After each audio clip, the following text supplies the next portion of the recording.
Hello everyone, welcome to all of you. आज की इस वीडियो में हम लोग यह जानेंगे कि जेएसएससी या फिर जेपीएससी झारखंड के इतिहास से किस तरह के प्रश्न को पूछता है, और साथ ही साथ हम लोग यह जानेंगे कि झारखंड का इतिहास को अच्छी तरह से जानने के लिए एक अच्छा विकल्प क्या हो सकता है। तो चलिए फिर वीडियो शुरू करते हैं।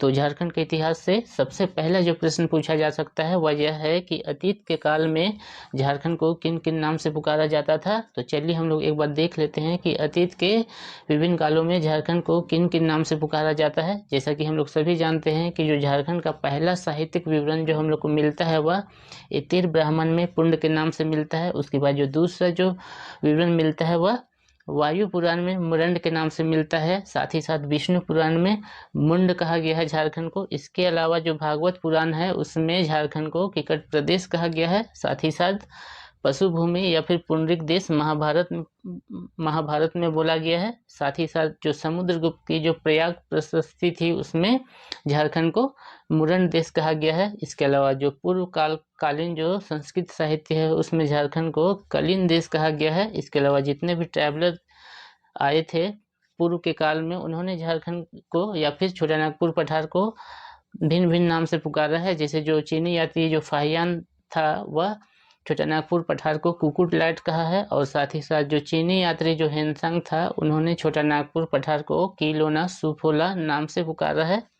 इसके अलावा जो मध्यकाल में झारखंड को कोकरा कहा जाता था या फिर खोखरा कहा जाता था। इसके अलावा जहांगीर के शासनकाल में झारखंड को खोखरा कहा जाता था। इसके अलावा जो अब्दुल फजल की जो आईने अकबरी है उसमें झारखंड को कोकरा या फिर खंखरा कहा गया है। तो ये जितने भी पॉइंट है इन सभी को आपको जानना जरूरी है। इससे कभी भी प्रश्न आपको जेएसएससी पूछ सकता है।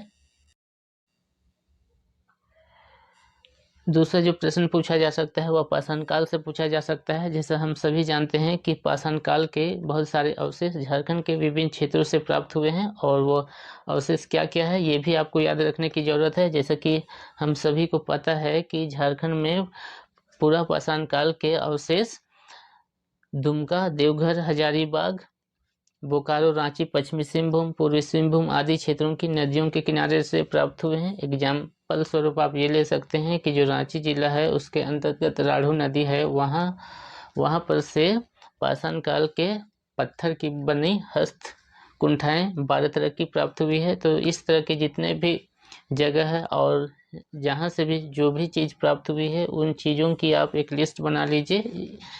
इस टॉपिक से कभी भी प्रश्न आपको जेएसएससी पूछ सकता है। तीसरा जो प्रश्न पूछा जा सकता है वह जैन धर्म और बौद्ध धर्म का झारखंड में क्या अस्तित्व रहा है यह पूछा जा सकता है। जैसा कि हम सभी जानते हैं कि जैन धर्म का झारखंड से बहुत गहरा नाता रहा है। जैनियों के जो 23वें तीर्थकर थे जिसका नाम था पार्श्वनाथ, उनका निर्वाण 717 ईसा पूर्व में गिरिडीह जिला के इसरी के निकट एक पहाड़ पर हुआ था, जिसका नामकरण उसी के नाम पे पार्श्वनाथ या फिर पारसनाथ पड़ा।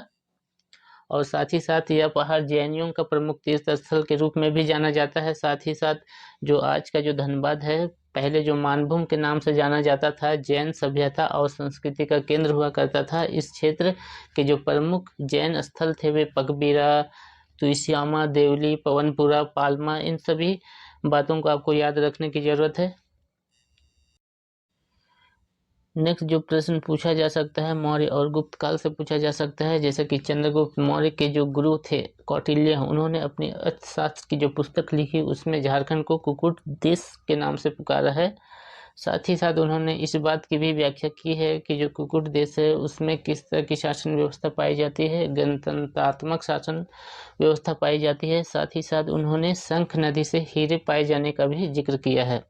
इसके अलावा जो चंद्रगुप्त मौर्य के जो पोते हुए अशोक, उनका जनजातियों पे अप्रत्यक्ष रूप से निरंतर नियंत्रण था। साथ ही साथ उनके शासनकाल में 8वीं एक राज्य था जिसके अंतर्गत झारखंड भी शामिल था। तो इन सभी तथ्यों को आपको जानने की जरूरत है क्योंकि इससे प्रश्न कभी भी पूछे जा सकते हैं।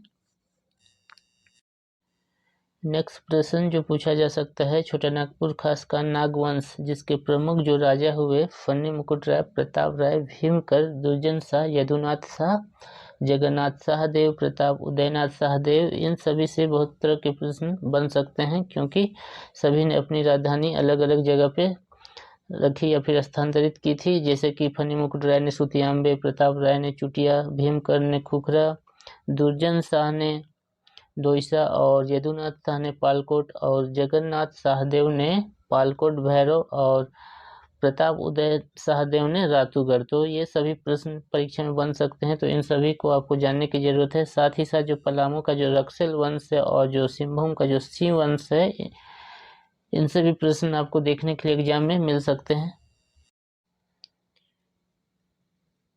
इनके अलावा अन्य राजवंश से भी प्रश्न पूछे जा सकते हैं, जिनमें प्रमुख कौन कौन है। मानभूम का मान वंश, रामगढ़ राज, ढालभूम का ढाल वंश, खड़गडिहा राज और पंचित राज। तो ये जितने भी राजवंश हुए या फिर क्षेत्रीय या फिर जो भी राजवंश हुए, उन सभी के बारे में आपको अच्छी तरह से जानने की जरूरत है।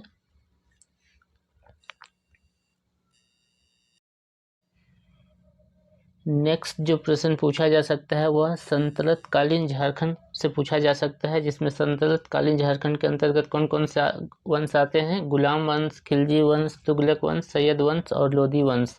तो जितने भी यहाँ पे वंश दिए गए हैं, गुलाम वंश, खिलजी वंश, तुगलक वंश, सैयद वंश और लोधी वंश, इन सभी के शासनकाल के दौरान इनका झारखंड में प्रत्यक्ष रूप से या फिर अप्रत्यक्ष रूप से क्या कभी नियंत्रण रहा या फिर नहीं रहा। तो इन सभी चीज़ों को आपको जानने की ज़रूरत है। अगर आपको इन सभी चीज़ों को अच्छी तरह से जानना है तो आप लुसेंट की झारखंड जीके की बुक खरीद लीजिए, जिसमें बहुत अच्छी तरह से इन सभी चीज़ों के बारे में विस्तार से बताया गया है। और अगर आपको यह वीडियो अच्छा लगा हो तो इसे लाइक कीजिए, अपने दोस्तों में शेयर कीजिए। मिलते हैं next video. Thanks for watching.